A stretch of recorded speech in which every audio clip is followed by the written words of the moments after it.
pag-promise ng Panginoon sa Holy Spirit. Dahil ang time na to, si Jesus Christ ay paalis na. Amen? During this time, predict ni Jesus Christ dun sa chapter 13 na i-deny siya ni Peter. And magkakaroon din siya ng betrayal. Amen?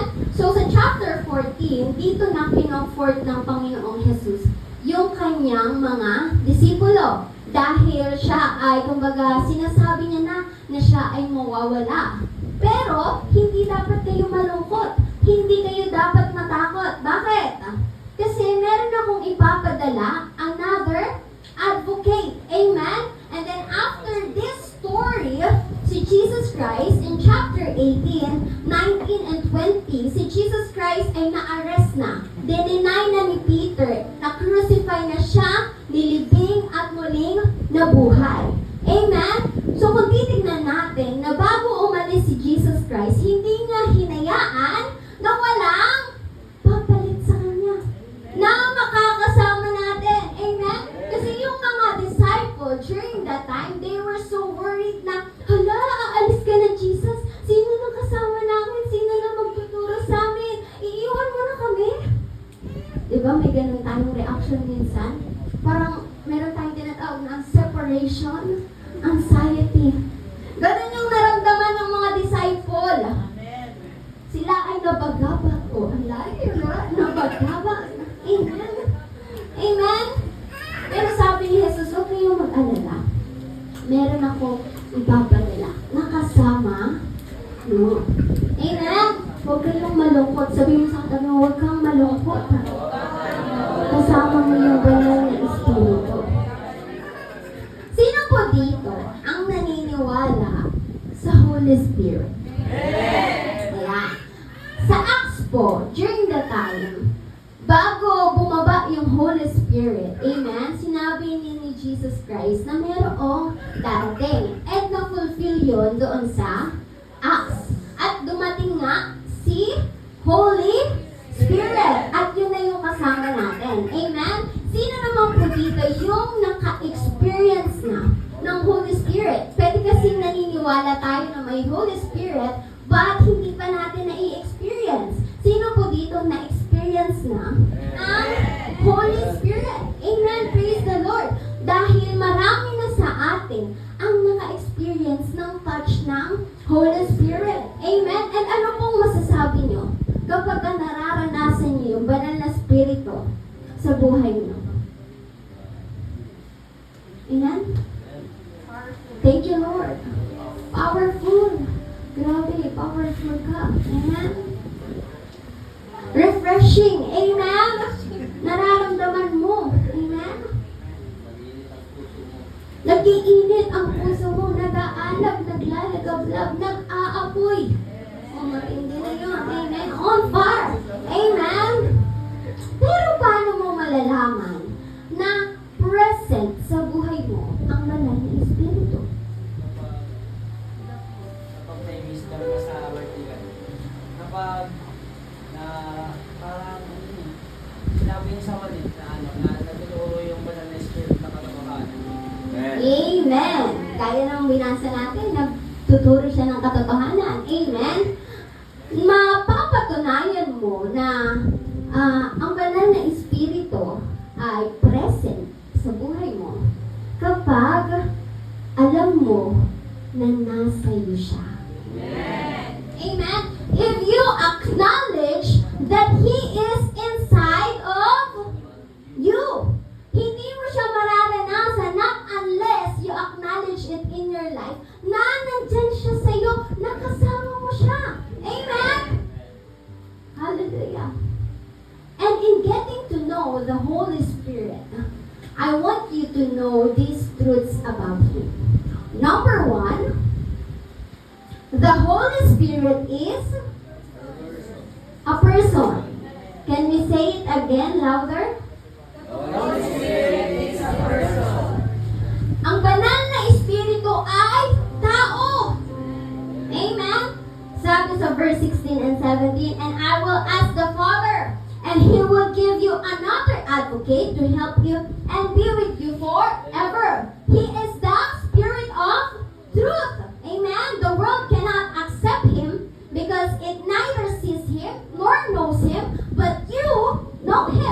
For He lives with you and will be in you. Amen. Sabi sa verse 17, amen, the Holy Spirit was described as Him 3 times. Sino ba ang dinidescribe natin ng Him? Amen? Ano yung dinidescribe natin ng Him? Tao. Amen? Anong description pagbagay? It. Amen? Therefore, yung Him, it's a personal pronoun na ginagamit saan? Sa tao. Kaya ang banal na Espiritu, siya ay tao. Amen? Sino po dito naniniwala na tao siya? Tao po ba kayo? Amen. Praise the Lord dahil alam natin na tao tayo. Paano mo ngayon mapapatunayan na tao ka? Nagkakapi ako umaga. Nagkakapit tuwing umaga, buhay. Ano pa? Nakikita. Ano pa? Gumagalaw, gumigising. Ano pa? Wag mo daw, may narinig ako. So, meron tayong tinatawag na para mapatunayan mo na tao ka, meron tayong tinatawag na elements of personality. Amen? Elements na kung saan ito ang magpapatunay ng pagkatao mo. Amen? Tingnan niyo po kung meron po kayo nito, ha? Para at least makita natin, tao pala ako. Amen? Kasi mamaya, imagination ka lang ng katabi mo, eh. Amen? Tayo ay tao. Number 1, meron kang will. Tayo, tao, may will tayo. At ganun din ang banal na Espiritu, meron siyang will. Amen? Meron siyang kalooban. Kayo po ba, meron kayong sariling kalooban?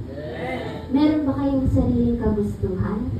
Ganon din ang banal na Espiritu. Amen? Kaya mapapatunayan mo na siya ay tao dahil siya ay merong will. Amen? Sabi sa 1 Corinthians 12:11, all these are the work of one and the same Spirit, and He distributes them to each one just as He determines. Amen? Siya mismo kung ano ang kanyang pagkagusto. Tayo, alam natin yung mga bagay na gusto natin. Amen? Ganon din ang banal na Espiritu. Meron siyang kalooban. Amen? And yung kalooban ng banal na Espiritu, it aligns to the will of God. Amen. And the reason why we know the will of God, it's because of the Holy Spirit. Amen? Hindi mo malalaman ang kalooban ng Diyos kung wala sa'yo ang banal na Espiritu. Amen! Pangalawang bagay na present sa Holy Spirit is intellect. Sabihin nga po natin, intellect. Ano ba yung intellect? Sino po dito yung merong talino? Amen? Nakakapag-isip. Amen? Lahat po tayo meron nun. Amen? Praise the Lord. Amen? Sabi sa 1 Corinthians 2:11, for who knows a person's thoughts except their own spirit within them?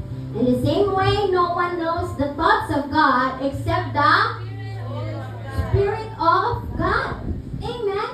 Ang banal na Espiritu, kahit hindi mo siya nakikita, meron siyang sariling intellect. May talino. Amen? And He knows the thoughts of God. Alam niya kung anong iniisip ng Panginoon. Amen? Siya yung nagre-relay sa atin ng thoughts ng Panginoon. Kaya ka nakakapag-isip ng mabubuting bagay. Amen? And He make it known to us. Amen? Ipinapaalam yun sa atin ng banal na Espiritu. Kaya nga merong time sa buhay natin nga nagko-contemplate ka na gagawin ko ba to? Amen? Susubukan ko ba to? Tama ba to? Amen?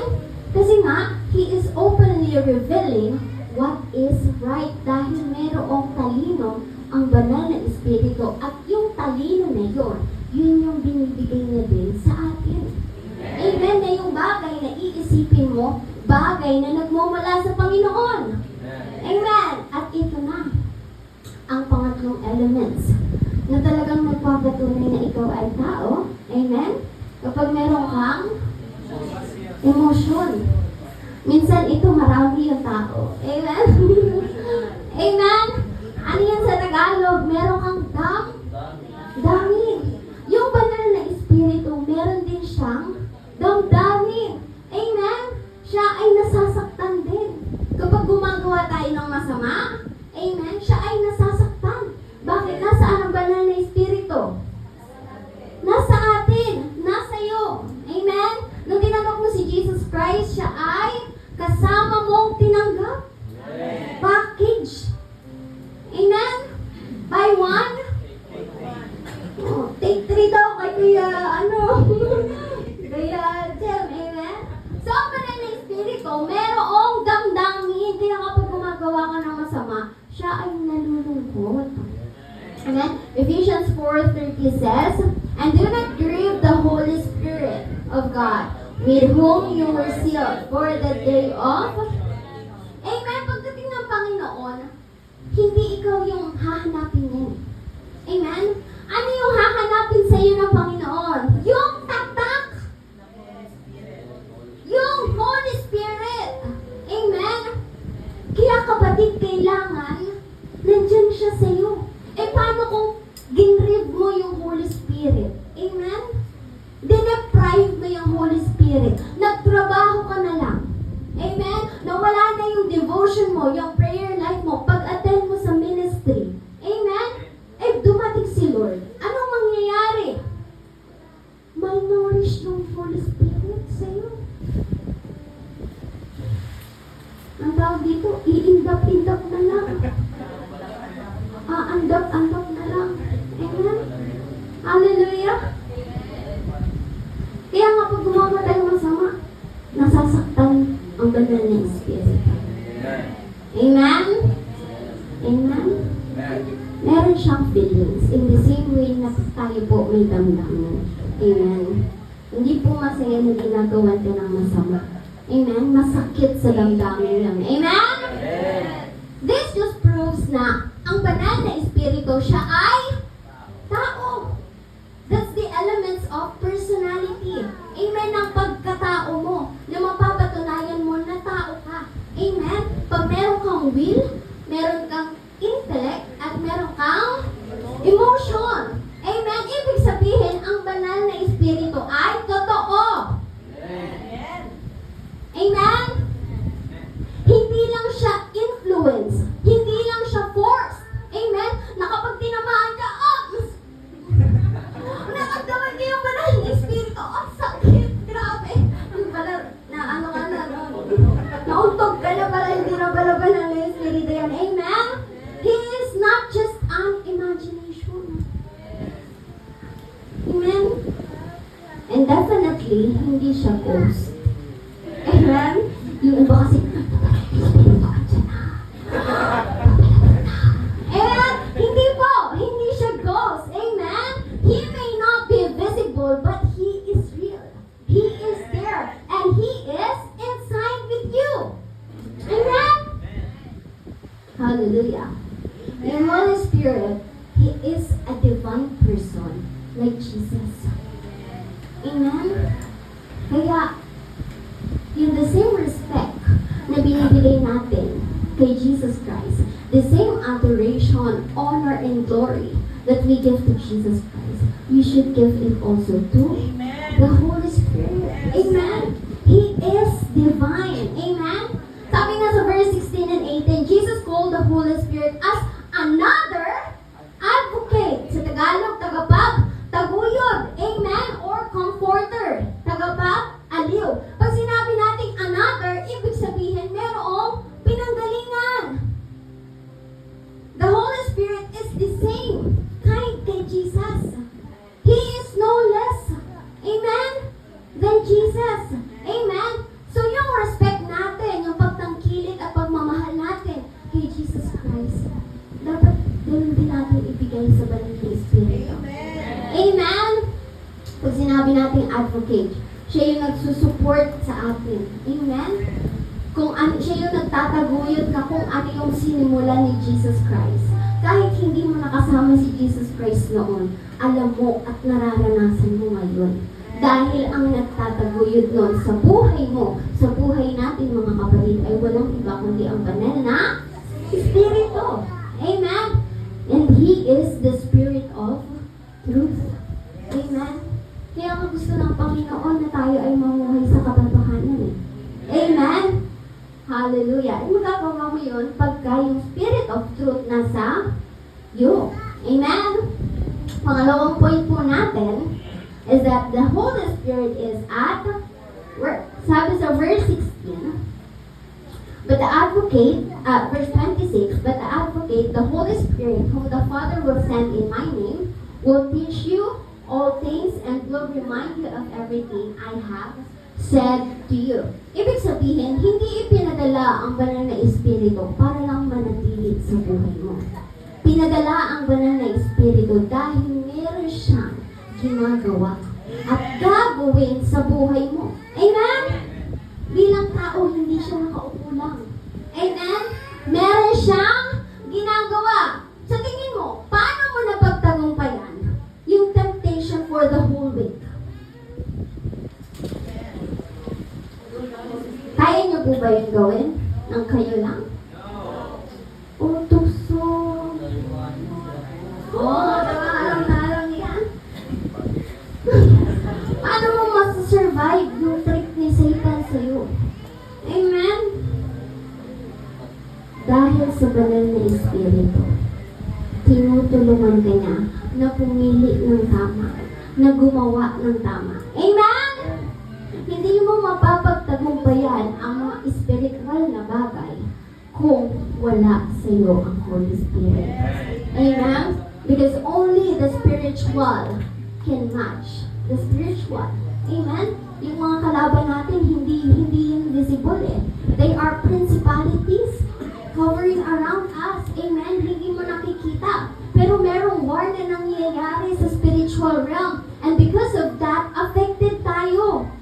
Kaya hindi mo masasabi na hindi mahalaga ang banal na Espiritu. Dahil kailangan natin siya. Dahil ang mga nangyayari sa paligid natin is the result of the battle against the spiritual realm. Amen? Yung wars, amen? Yung mga bagay na yan, nangyayari yan. Result yan ng mga nangyayari sa spiritual realm natin. Amen? Nakikita niyo po ba yun? Hindi. Pero nangyayari yun. Amen po ba? Amen. Hallelujah. Kaya tayo sa buhay natin, kailangan binibigyan natin ng control yung banal na Espiritu. Amen. Sabi nga meron tayong body, mind, and spirit. So, yung mind is our soul. Amen? Kaya, kailangan natin na nililid tayo ng banal na Espiritu. Hindi yung tayo yung naglilid sa banal na Espiritu. Amen? Minsan kasi ganun po yung nangyayari. Ikaw yung naglilid sa banal na Espiritu kung anong gusto mong mangyari sa buhay mo. Wow, grabe. Dinaig mo pa si Lord. Amen? Hallelujah. Sabi nga, hindi passenger ang banal na Espiritu na ililid mo, na dadalhin mo kung saan mo gusto pumunta. Amen? Ang banal na Espiritu, hahayaan mo na siya ang maglilid sa iyo papunta sa Panginoon. Amen? Bakit? Siya nga ang tutulong sa atin. Siya ang magtuturo sa atin ng katotohanan. Amen? And siya din ang mag-empower sa atin na maging witness tayo ni Jesus Christ. Sa tingin niyo po, kaya niyong i-declare na si Jesus Christ ay Lord without the help of the Holy Spirit? No, magagawa mo yun through the Holy Spirit empowering you that Jesus Christ is Lord. Amen? We can be witnesses of God if the Holy Spirit is inside of you. Amen? Hindi mo mapapatunayan na buhay ang Diyos kung wala ang banal na Espiritu sa buhay mo. Amen? Hallelujah. Ang isang kagandahan pa po ng banal na Espiritu is that the Holy Spirit testifies that we are children of God. Kaya nga pag bumalik yung Panginoon, anong hahanapin niya? Holy Spirit, hindi yung good works mo. Amen? May tatak ba to ng Holy Spirit? Amen? The Holy Spirit testifies that we are children of God. Amen? At bilang anak ng Diyos, amen, yun yung tumutulong sa atin na mag-testify naman patungkol kay Jesus Christ. Amen? Hallelujah. Meron po tayong tinatawag na two natures within us. It's the flesh and the spirit. And most of the time, tayo po ay led ng flesh. Mga fleshly desires. That's the reason why madalas tayong talunan sa buhay natin. But, pag tayo ay spirit-led, amen, doon natin makikita yung kamangha-mangha ng mga bagay. Na even ikaw, yung mga bagay na hindi mo ina-expect na pwedeng mangyari sa buhay mo, nagaganap. Amen? If you are being spirit-led. Pero pagka flesh ka, led ka, ang nangyari sa'yo, defeated. Tuwang-tuwa ang kaaway. Yes. Talo siya. Ang galing ko. Amen? Pero dapat hindi natin hinahayaan yan. Amen? Do not deprive, do not grieve the Holy Spirit in your life. Dahil meron siyang gustong gawin. Amen? At yung gusto niyang gawin is yung buhay natin ay maging tama sa harapan ng Diyos. Karapat dapat. Amen? Alam natin, we are unworthy before God. We are undeserving. Amen? Yet, dahil sa pag-ibig ng Diyos, binigay niya ang kanyang bugtong na anak. At ngayon, nandyan po kayo nakaupo. Ang gustong gawin ng Holy Spirit is habang ikaw ay naglalakbay patungo sa Panginoon, maging tama ang nilalakaran mo. Amen? Merong bumubulong sa iyo. Amen? Narinig niyo mo ba yun minsan? Yung meron kang gustong gawin na parang, alam mo naman na mali, pero may maririnig ka na, mali yan. Kaya nga po tayo nagiging guilty minsan. Kasi pag pinili mo yung mali, narinig mo yung tama, pero mas pinili mo yung mali, ano yung nararamdaman mo? Oh, guilty. Conscience. May bumubulong po sa inyo. Pero kapag po kakaiba na yung bulong, iba na yun. Kailangan na-discern po natin yun. So, alam niyo po yung Holy Spirit na mag-move sa life niyo. Amen? And here's the things na gagawin at gustong maganap ng banal na Espiritu sa buhay niyo. Amen? Ito yung mga bagay na gusto niyang gawin. Number 1, He will be with you forever. Amen? If you allow the Holy Spirit in your life, ito yung pangako niya. Hindi kayo naiiwan. Amen? Nararamdaman niyo po ba na malayo ang Panginoon? Hindi. Bakit? Dahil sa banal na Espiritu. Ang lapit ng Diyos. Amen? And hindi lang dyan. He will be with you for yung katabi mo hanggang lifetime lang yan. Pero yung banal na Espiritu, forever. Eternity. Amen? Infinite. Amen? Pangalawa, He lives with you and will be in you 14:17. Amen? Siya ay maninirahan sa iyo. Amen? Hallelujah, di ka niya iiwan. Kung yung mga tao, iniiwan po tayo, itong banal na Espiritu, hindi ka iiwan. Amen? Meron kang kausap. Amen? Pero huwag niyo naman pong kausapin na nagsasalita kayo, Iba na po yun, baka, hello? Amen, baka po, kayo ma-report po kayo. Amen? Sa 14:26 naman, sabi po dito, He will teach you all things. Kung may mga bagay hindi kayo naintindihan, sino magtuturo? Holy Spirit. Amen? Hallelujah. Bakit? Ang nakaka-understand sa iniisip ng Panginoon ay walang iba kundi ang Holy Spirit. Kaya sino yung may kakayanan na magturo sa atin? It's the Holy Spirit. He will direct us to things that align is right before God. Ito pa maganda. He will remind you of everything Jesus said. Kung lagi mong nakakalimutan yung mga natutunan mo kay Jesus Christ, sinong magpapaalala sa'yo? It's the Holy Spirit, and yun yung ginagawa niya. Yun yung trabaho niya sa buhay natin. Amen? He will testify about Jesus. Gaya ng sinabi natin, hindi natin kakayanin o magagawa na patotohanan na si Jesus ay buhay sa sarili lang natin. Sino ang tutulong sa atin na magpatotoo nito? It's the Holy Spirit. That's what He does. Amen? He will guide you into all truth. Because the truth will set you free. Ayaw ng Diyos na mamuhay tayo sa kasinungalingan, na mamuhay tayo ng mangmang. Amen? Na tayo ay maging ignorante. Amen? Gusto ng Panginoon na malaman natin ang katotohanan. Amen? He will tell you what is yet to come. Amen? Yung mga napupuspos ng Holy Spirit, they have vision. Amen? They have dreams. Amen? At lahat ng to, that's the gifts of the Holy Spirit.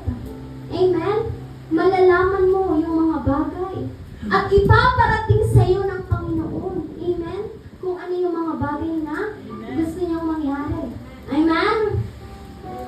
Hallelujah. Because the Spirit of God understands the things of God. Amen? Ito pa, maganda. He will glorify Jesus Christ. Amen?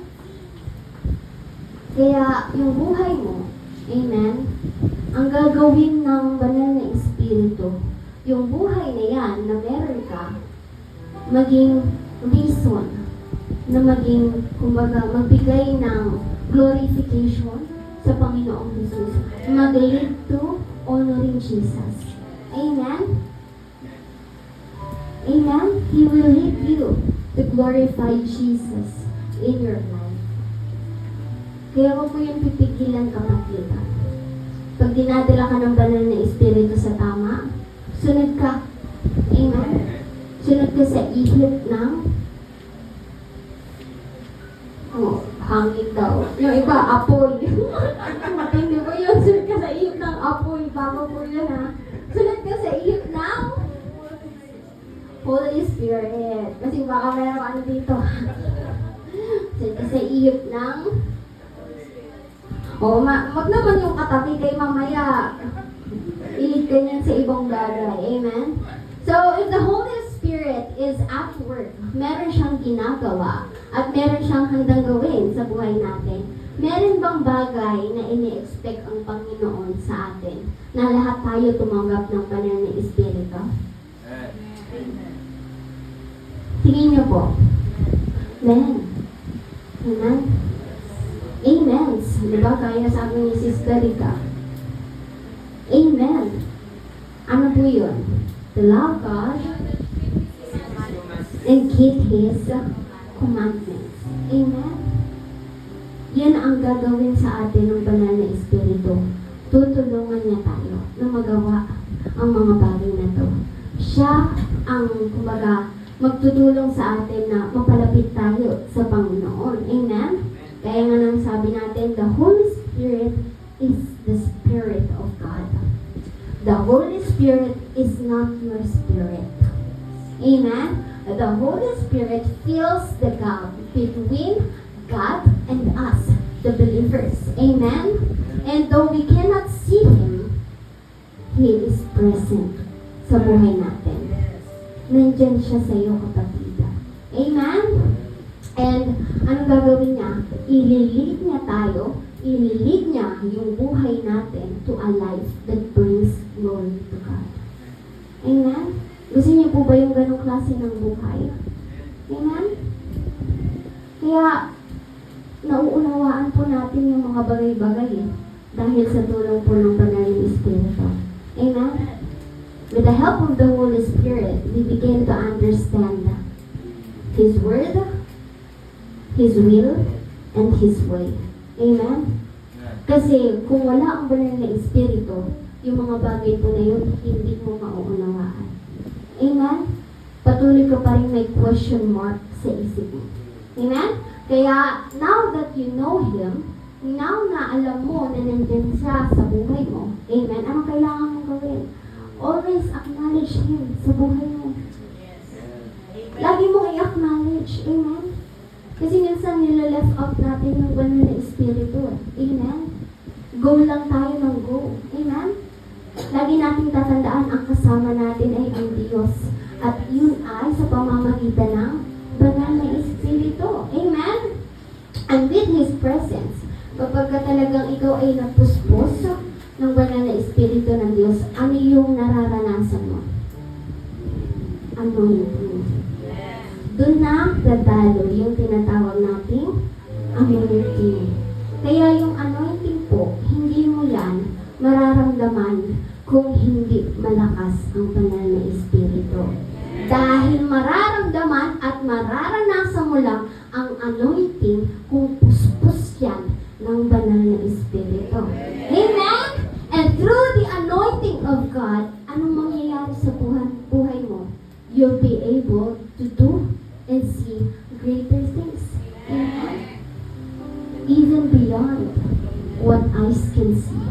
Amen? Sino po dito gustong ma-receive yung anointing ng Holy Spirit? Amen? Since the Holy Spirit is inside of you, ano po kailangan niyo gawin? Palakasin. Amen? Baka po payat na ang banal na espiritu. O baka naman baby pa ang banal na espiritu sa buhay mo. Diba? Sabi nga tayo ay growing. Amen? Nagsimula tayo bilang baby. Ngayon po tayo ay Amen? Tayo ay lumalaki. Tayo ay lumalago sa Panginoon. Amen? Para maging mature po tayo, we should start feeding the Holy Spirit to the things of God. Amen? So in conclusion po, the Holy Spirit is a person and He is Amen? Kaya huwag niyo po hahanapin sa tabi-tabi yung Holy Spirit, ha? Dahil ang Holy Spirit po nasa inyo. Nasa buhay niyo. Amen? Hindi mo man nakikita, pero siya ay nasa loob. Kaloob-looban. Amen? I'd like to end in this book. If God is the sun and Jesus is the light, the heat that we feel is the Holy Spirit. Naniniwala po ba kayo na merong araw? Nakita niyo na po ba ang araw sa malapitan? Paano mo mapapatunayan na may araw? Dahil merong light. Dahil merong liwanag, merong araw. Same with Jesus Christ. Amen? He is the light. And paano mo din masasabi na may araw? Kasi ikaw ay naiinitan. Nararamdaman. And that's how the Holy Spirit works. Amen?